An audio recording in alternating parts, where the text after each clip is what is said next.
I started getting weird looks at work, and my dating life suddenly dried up after my best friend Emma began whispering to people that I had herpes. When my own mother called to ask if I needed medical support, I realized how far the rumors had spread. The defamation lawsuit I filed with my clean STD test results as evidence cost Emma $75,000 and her nursing license. Before I dive into this story of friendship betrayal and the legal revenge that followed, let me know where you're watching from in the comments below. Hit that like button if you've ever had someone spread lies about you to destroy your reputation, and subscribe to True Revenge for more stories of justice served cold. My name is Rachel, I'm 26 years old, and until 8 months ago, I thought friendship meant loyalty, trust, and having each other's backs through good times and bad. This story begins with what I thought was my closest friendship and ends with a courtroom victory that cost my former best friend everything she'd worked for.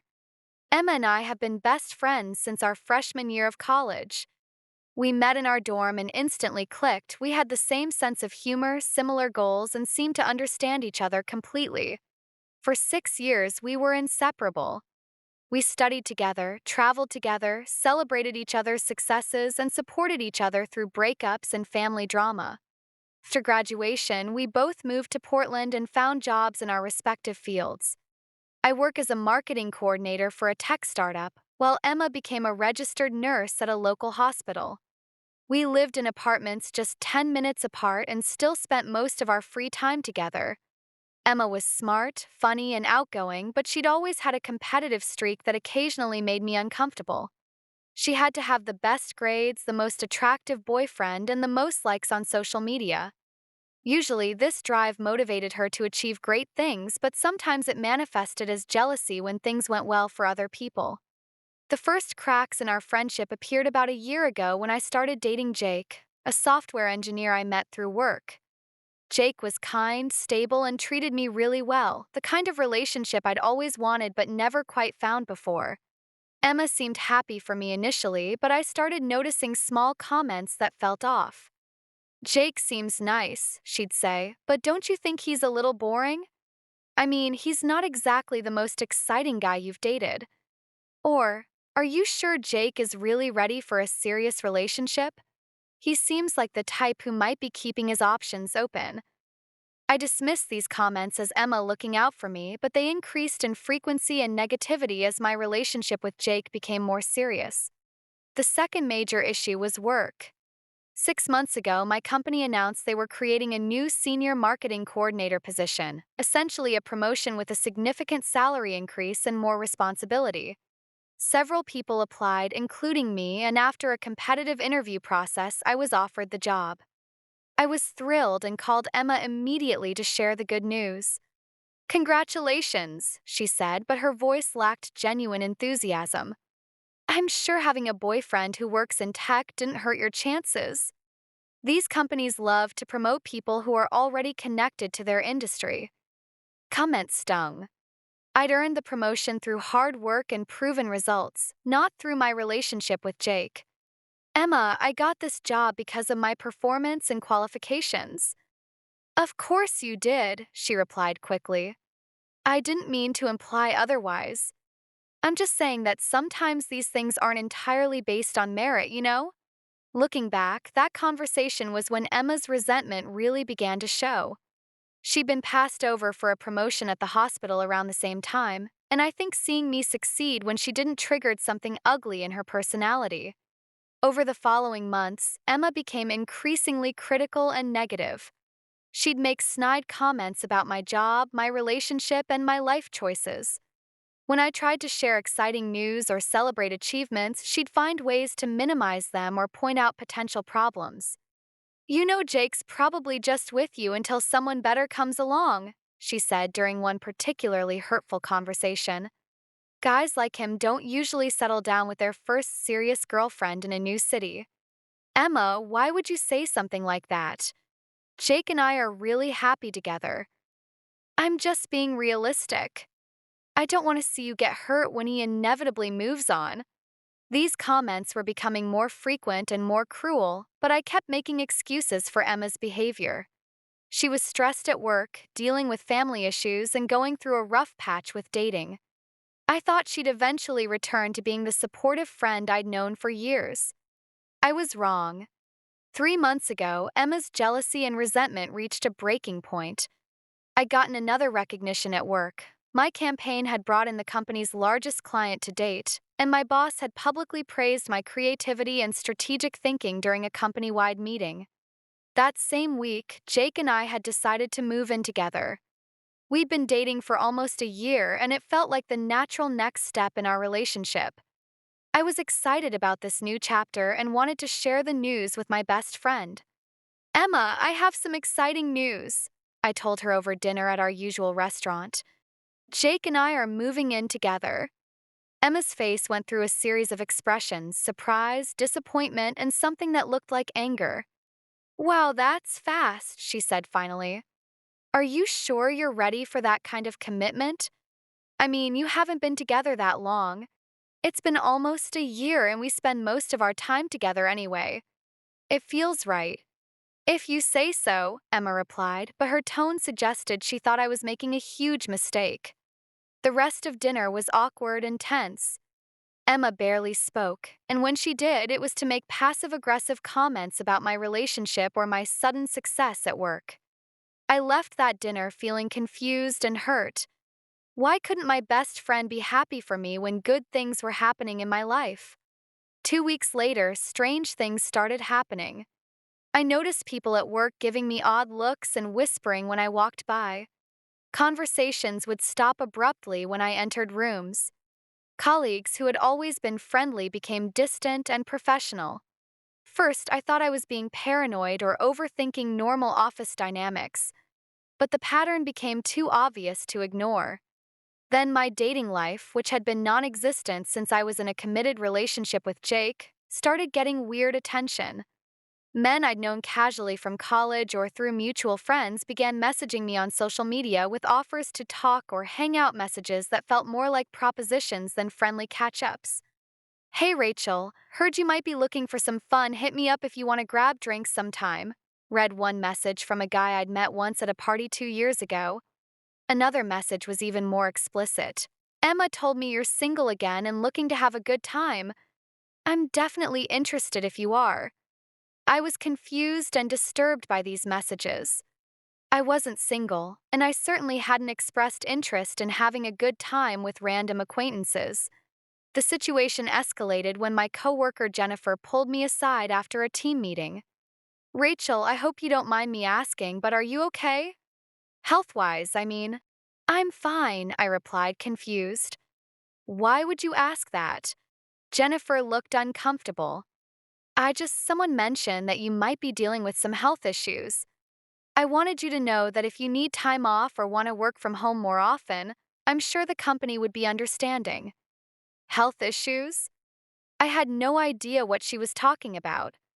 Jennifer, who told you I had health issues? I'd rather not say, she replied quickly. I just wanted you to know that we support you. That night, I called Emma to ask if she'd heard any rumors about me having health problems. No, why? She asked, but her voice sounded strange. People at work are acting weird, and someone asked if I was dealing with health issues. I can't figure out where that would come from. Maybe someone misunderstood something you said? Or maybe people are just concerned because you've seemed stressed lately. I haven't seemed stressed, Emma. And I haven't mentioned any health problems because I don't have any.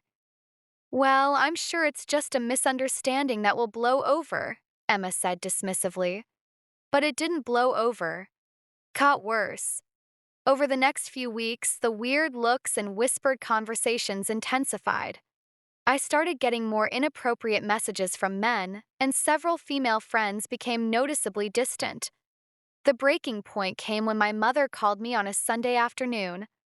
Honey, I got a concerning call from Emma yesterday, Mom said carefully. She seemed worried about you and thought maybe you needed some support. Support for what, Mom? She said you'd been dealing with some medical issues and that you might be too embarrassed to ask for help. She wanted me to know so I could reach out and make sure you were taking care of yourself. My heart started racing. What kind of medical issues did Emma say I had? Mom was clearly uncomfortable with the conversation. She said you'd contracted something and that you were struggling with how to handle it. She was worried you might not be getting proper treatment because you were embarrassed. Mom, I don't have any medical issues. I haven't been sick, and I haven't talked to Emma about any health problems. Well, that's confusing. Emma seemed very concerned and said she was worried about you spreading, about you being around other people without proper precautions. Pieces suddenly fell into place. Emma had been telling people I had a sexually transmitted disease. That's why my coworkers were acting strange, why random men were messaging me like I was promiscuous, why my female friends were distancing themselves. Emma had been systematically destroying my reputation by spreading rumors that I had an STD and was sexually reckless. Mom, Emma has been lying about me. I don't have any kind of disease or infection. I need to find out exactly what she's been telling people. That night, I started making calls to mutual friends and acquaintances to find out what Emma had been saying.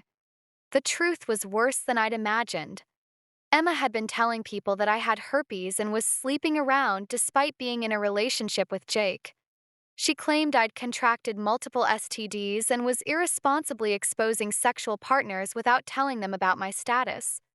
She'd told some people that I'd given her chlamydia through shared personal items, a medically impossible but believable sounding lie that made her seem like an innocent victim of my reckless behavior.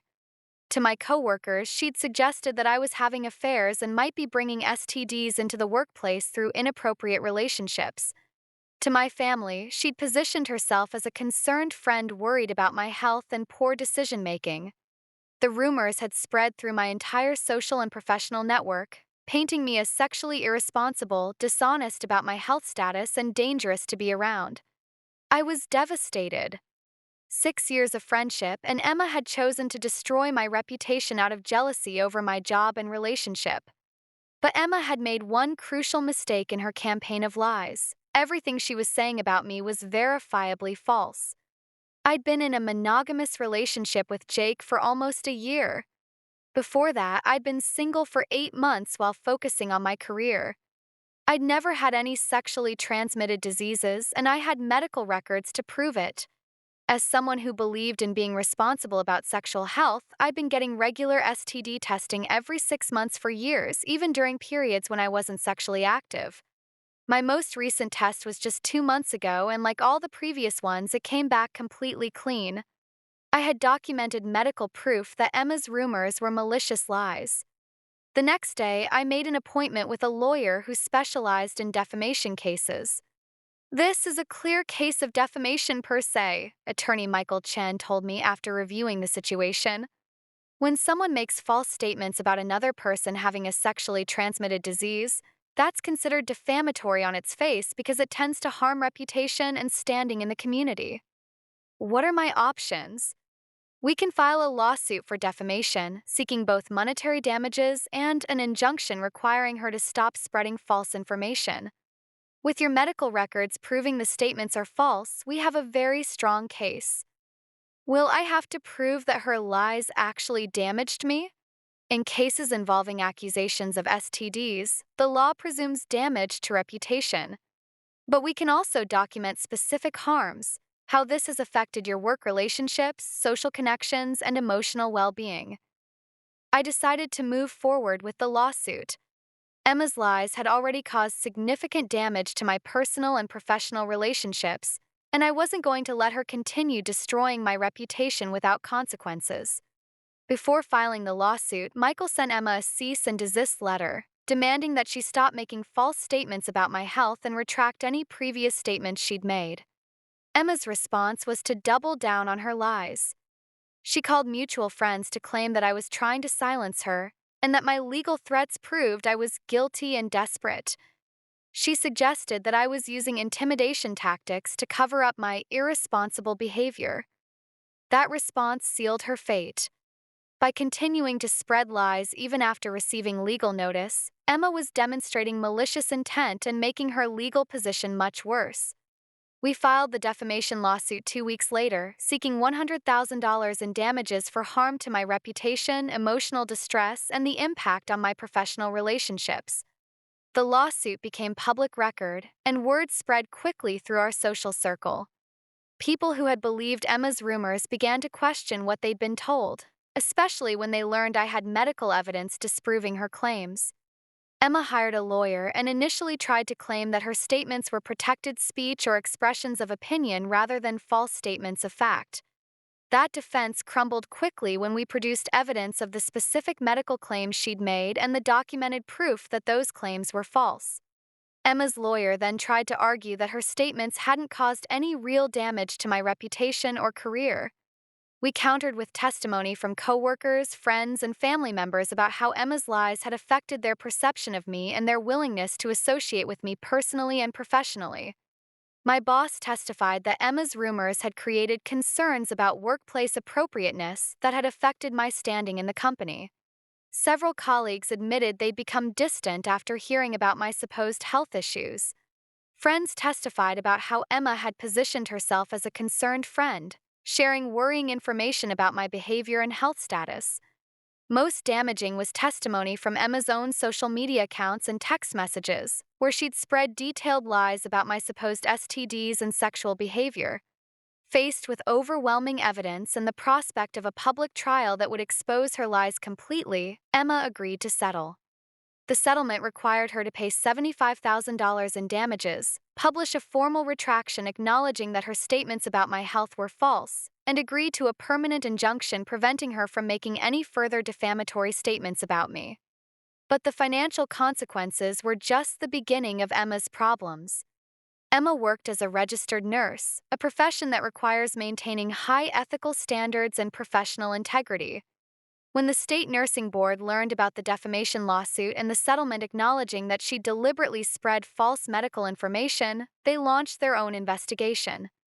The nursing board found that Emma's conduct violated professional ethics standards, particularly her misuse of medical terminology to spread false information and her violation of principles of honesty and integrity that are fundamental to nursing practice.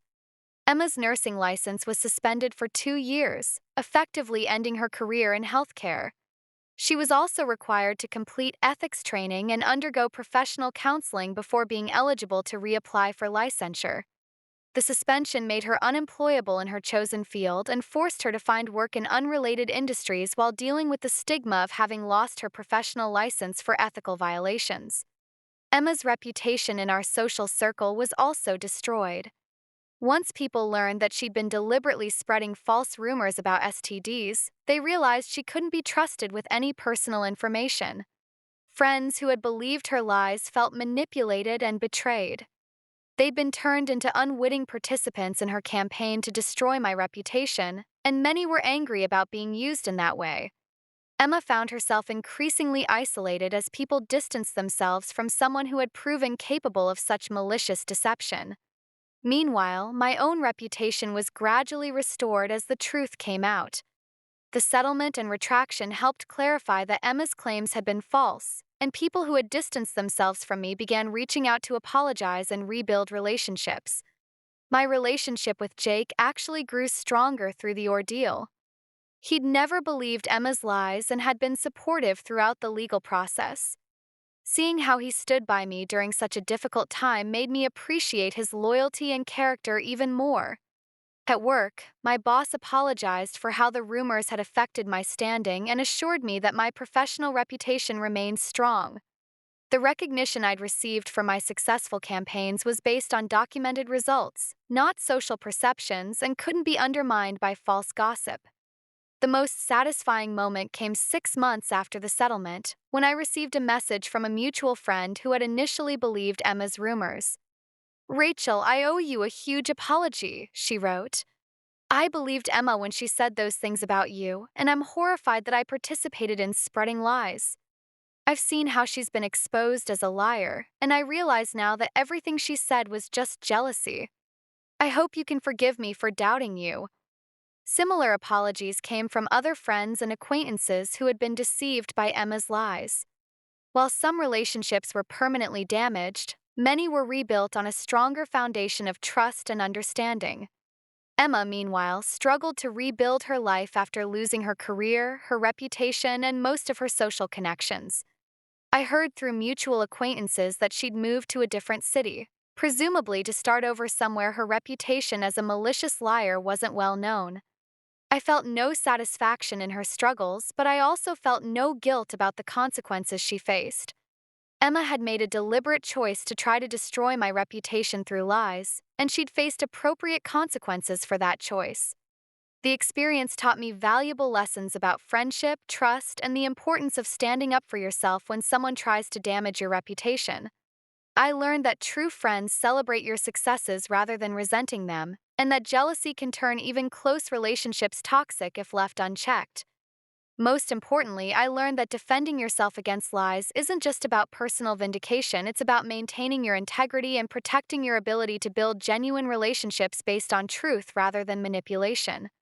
Today, I'm more selective about the people I trust with personal information, but I haven't let Emma's betrayal make me cynical about friendship. I've built new relationships with people who demonstrate loyalty and trustworthiness, and I appreciate them more because I know how rare those qualities can be. Jake and I are engaged now, and we're planning a wedding for next year.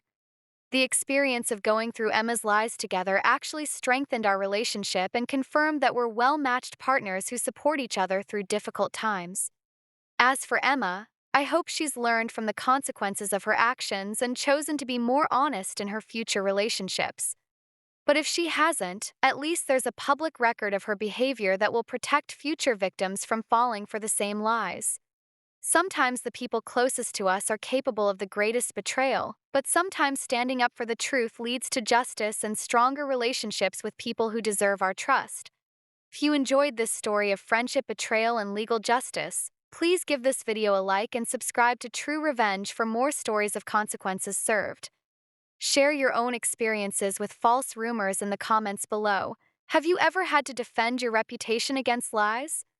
Remember, document everything when someone spreads false information about you, especially claims that could damage your professional or personal reputation. Sometimes the only way to stop malicious lies is through legal action. Thank you for listening to my story, and remember, the truth has a way of coming out, especially when you have evidence to back it up.